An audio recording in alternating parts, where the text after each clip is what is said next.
कोहना आता बोलायला लागली आहे आणि ती फर्स्ट वर्ड काय बोलते माहिती आहे? डॅडा, पापा, बाबा. म्हणजे मम्माने काय केलं आहे?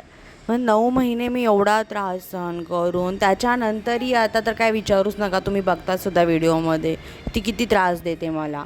आणि तिच्या डॅडा तर फक्त हार्डली मला वाटतं संध्याकाळीच 1-2 तास तिला भेटत असतील. तर तेवढ्या 2 तासामध्ये म्हणजे इतकं काय एवढी अटॅचमेंट. मतलब दिवसभर मी तिचं सगळं करते, तिचं खाऊ पिऊ, तिचे शी सू सगळं सगळं मी साफ करते. आणि फर्स्ट वर्ड डॅडा. ठीक आहे, डॅडा बोलली, पण ॲटलीस्ट मम्मा पण बोलायला हवं ना. डॅडा, पापा, बाबा तिन्ही पण वर्ड डॅडाच्या रिलेट.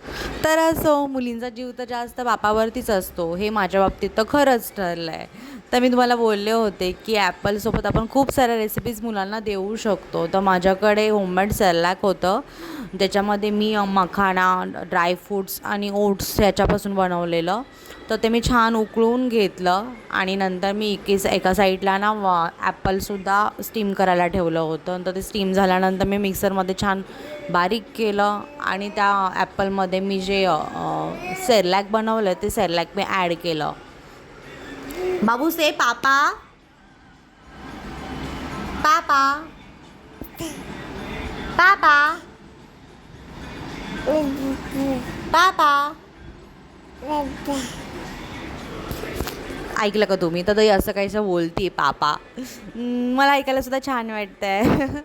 तर मी एवढं सगळं करेपर्यंत माझी मुलगी शांत कशी बसेल? तर एका साईडला तिचे हे उद्योग चालू होते, सगळं शेंगदाण्याचं कूट तिने खाली करून टाकलं होतं. अशी दिवसभरात खूप सारे एक्स्ट्राची कामं मला ॲड होतात. मग नंतर माझ्या बाळाला मी छान भरवलं आणि हां, तिने खाल्लंसुद्धा. आधी ती टेस्ट घेते, थोडंसंच खाते. मग तो चांगलं लागलं ना मग परत खाते. बघा तुम्ही, हां केवढूसं तोंड खोलती आहे, पूर्ण चमचा ती तोंडामध्ये जाऊनच देत नाही. हां, आता आवडलं ना तर ती आता खाते. असे खूप सारे प्रयत्न मला रोज करावे लागतात. आणि अजूनही सबस्क्राईब केलं नसेल तर प्लीज सबस्क्राईब करा.